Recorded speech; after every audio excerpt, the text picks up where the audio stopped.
A Zďo, práve sa nachádzame v Auparku v podzemí a hľadáme úplne naše auto, ktoré sme zaparkovali. Malo by byť tam niekde. Jeho auto. Malo by byť niekde tu, ale proste toto je ako Narnia. Výťah je ako skriňa v Narnii, proste vy vystúpite a ste niekde úplne inde. Je to úplne Cvokhouse. Tu máme 206, a ako... No a neviem ešte na ktorom poschodí sme, takže je to úplne super! Kto? No a... Tak poďme... Počkaj, teraz vôbec nevieme, či máme ísť vyššie alebo nižšie, to je na tomto najhoršie. Family Park.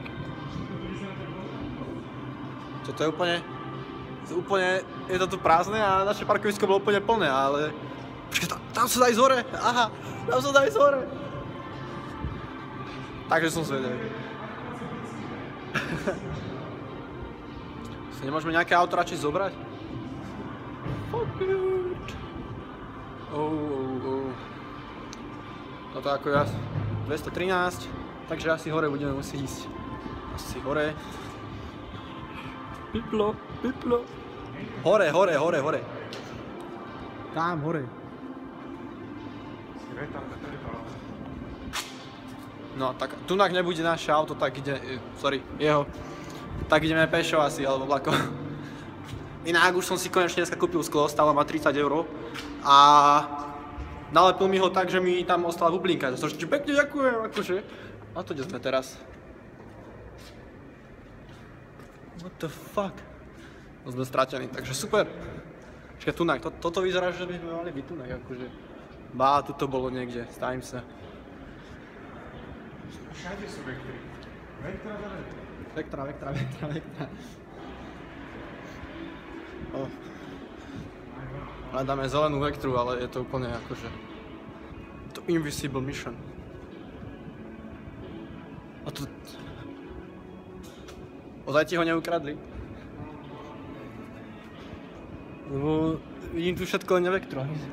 My sa ozaj stratili? No. Mne sa zdá, že tunak si parkoval, alebo tam. Všade. No takže... Kajto sme vošli. Ja netuším, my sme vošli výťahom.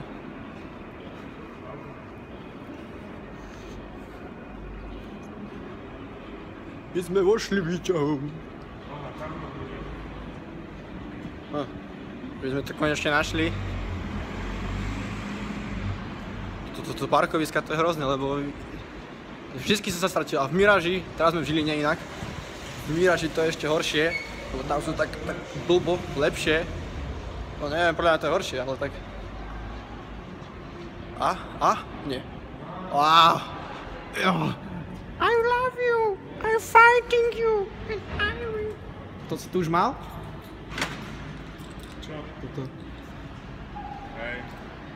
OK, misia splnená.